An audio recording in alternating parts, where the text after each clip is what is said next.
Agenda নেই, যার ফলে বাংলার মানুষ প্রতিবারের মতো এবারও প্রত্যাখ্যান করবে। চতুর্থবারের জন্য মমতা বন্দ্যোপাধ্যায়ের সরকার। শ্রমিক ভট্টাচার্য রাজ্যের প্রধান বিরোধী দল বিজেপির রাজ্য সভাপতি। তিনি জানেন যে রাজ্যে যে আগামী কয়েক মাসের মধ্যে রাজ্যের নির্বাচন হতে চলেছে, বিধানসভা নির্বাচন, তার ফলাফল এর মধ্যেই স্থির হয়ে গেছে। তিনি শুধুমাত্র চতুর্থবারের জন্য তৃণমূল কংগ্রেসের মমতা বন্দ্যোপাধ্যায়ের নেতৃত্বে সরকার গঠন শুধুমাত্র সময়ের অপেক্ষা। তিনি এই কথাটা বলেছেন, তার কারণ তিনি তার কর্মীদেরকে উজ্জীবিত করার জন্য বলছেন, যাতে লড়াইয়ের ময়দান থেকে বিজেপি একেবারে সরে না যেতে পারে, লড়াইয়ে থাকতে পারে। এই কারণেই তিনি এই কথাটা বলেছেন। কারণ শ্রমিক ভট্টাচার্য নিজেও জানেন পশ্চিমবাংলায় তৃণমূল সরকার গঠন শুধু সময়ের অপেক্ষা। তাহলে কি কোথাও বিজেপি 2021-এ, তার আগে 2019-এ একটু ভালো রেজাল্ট করার পর 2021-এ বিজেপি সর্বভারতীয় প্রধানমন্ত্রী থেকে শুরু করে অমিত শাহ থেকে শুরু করে সমস্ত নেতৃত্ব প্রতিনিয়ত যাতায়াত করেছিল এখানে পরিবর্তনের লক্ষ্যে। কিন্তু অমিত শাহ থেকে নরেন্দ্র মোদীর হুঙ্কার ছিল ইসবার 200 পার।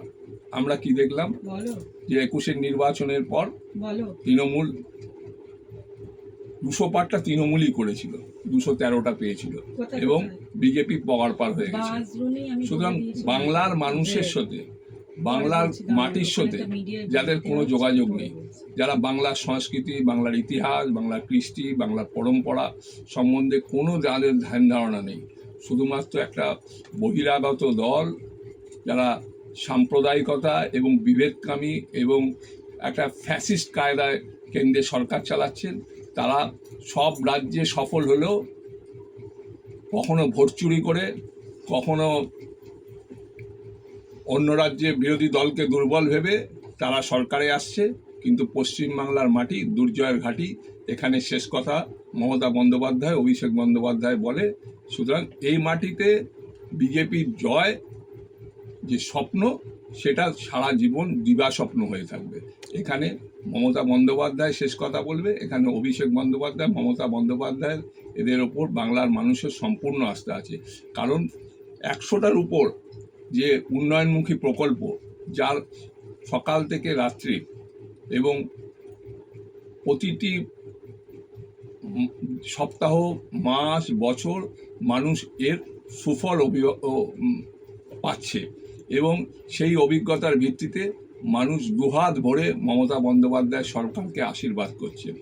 একদিকে উন্নয়নের প্রকল্প, সাগর থেকে পাহাড় থেকে শুরু করে বাংলার সর্বত্র বিরাজমান, অন্যদিকে কেন্দ্রীয় বঞ্চনা, প্রায় 2 লক্ষ কোটি টাকার মতো কেন্দ্রীয় বঞ্চনা, যেখানে আবাসের টাকা, যেখানে 100 দিনের কাজের টাকা, কোনো টাকা দিচ্ছে না। তারপরেও পশ্চিমবাংলায় এই 100টা উন্নয়নমুখী জনমুখী সামাজিক প্রকল্পে মানুষ যে সুফল পাচ্ছে, সেই কারণে মানুষ দুহাত ভরে আশীর্বাদ করছে। এখানে ওদের কোনো নির্দিষ্ট এজেন্ডা নেই। ওরা বাংলার সংস্কৃতি, বাংলার ইতিহাস, পরম্পরা এবং বাংলার মানুষের সাথে ওদের কোনো আত্মিক সম্পর্ক নেই। ওরা শুধুমাত্র ভোটের সময় প্রতিনিয়ত আসে, ডেলি প্যাসেঞ্জারি করে এবং কিছু আওয়াজ তোলে। কোনো সুনির্দিষ্ট ওদের কাছে কোনো তার প্রতিষ্ঠা শুধুমাত্র সময়ের অপেক্ষা।